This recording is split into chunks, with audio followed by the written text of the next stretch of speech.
Bonjour, je m'appelle David Violot, je suis co-chef du département génie biologique à l'IUT de Tours, site Jean Luthier. C'est un département qui est dédié au métier de la biologie et qui accueille à peu près 300 étudiants par an. Dans le département GB, on a 3 parcours différents. Donc un parcours qui s'appelle BMB, Biologie médicale et biotechnologie, qui en gros permet de former des étudiants à être techniciens de laboratoire. On a un parcours qui s'appelle SEE, Sciences de l'environnement et écotechnologie, qui forme nos étudiants à tout ce qui est profession liée à la biologie ou à la chimie, mais autour de l'environnement.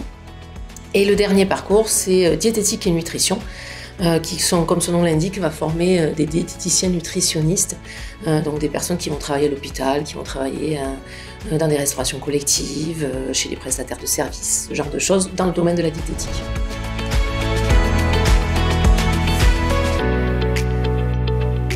Les métiers à la sortie du BUT BMB sont assez variés puisque nos étudiants peuvent être amenés à travailler comme techniciens de laboratoire dans des structures d'analyse biomédicale publiques telles que des CHU ou les établissements de l'EFS par exemple, mais également dans des laboratoires d'analyse privés.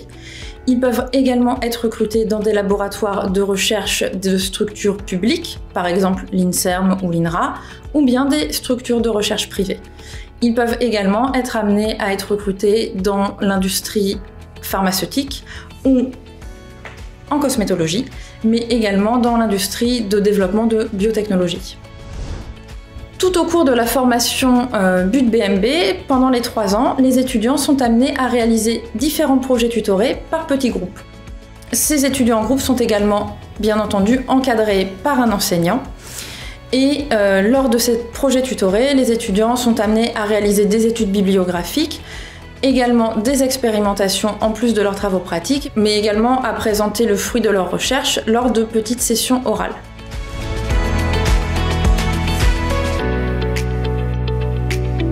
Le cœur du métier, entre guillemets, c'est le soin, donc prendre en charge des patients qui ont des pathologies qui sont en lien avec l'alimentation. Donc ça peut se faire dans le milieu hospitalier, en libéral. On peut faire ça aussi à domicile ou dans des centres spécialisés. On peut travailler dans les collectivités territoriales pour gérer les cuisines centrales, par exemple, sur les aspects réglementaires, les aspects d'hygiène, de sécurité, les aspects aussi par rapport au menu et à l'évolution en fait, de la réglementation par rapport au bio, au menu végétarien par semaine, etc. Donc ça, ce sont des choses qui évoluent beaucoup. Et donc, il faut quelqu'un qui soit qualifié pour s'occuper de ça. Il y a aussi la formation du personnel. Et l'objectif dernier, c'est on va dire, une compétence universelle du diététicien, qui est en fait un éducateur. Et donc, c'est d'éduquer.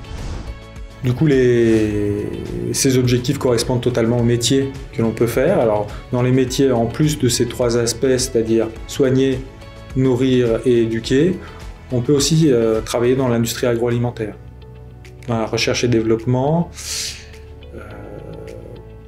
On peut effectivement développer des nouveaux produits qui sont de plus en plus, on va dire, sains, ce qui est actuellement une problématique qui se développe de plus en plus.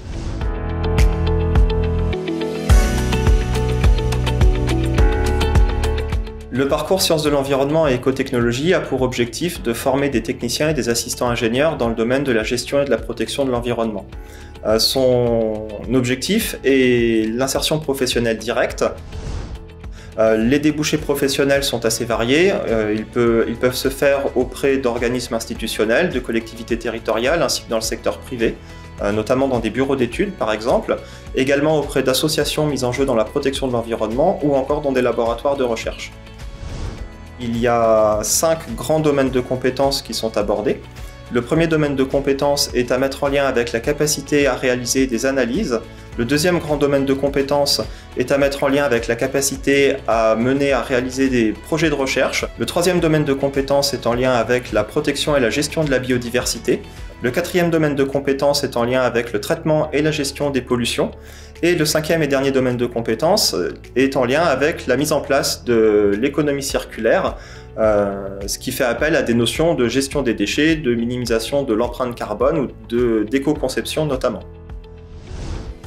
Tout au long du cursus, il y a des activités particulières qui sont mises en place, notamment des activités de terrain, des travaux pratiques de terrain, des visites d'entreprise et des projets qui sont menés en lien avec des partenaires professionnels.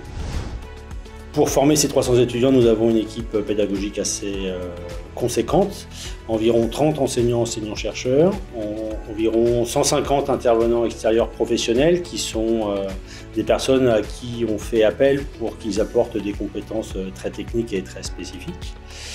Et puis on a également 7 techniciens qui sont là pour préparer les travaux pratiques, qui sont une composante vraiment importante de notre enseignement dans nos 3 options.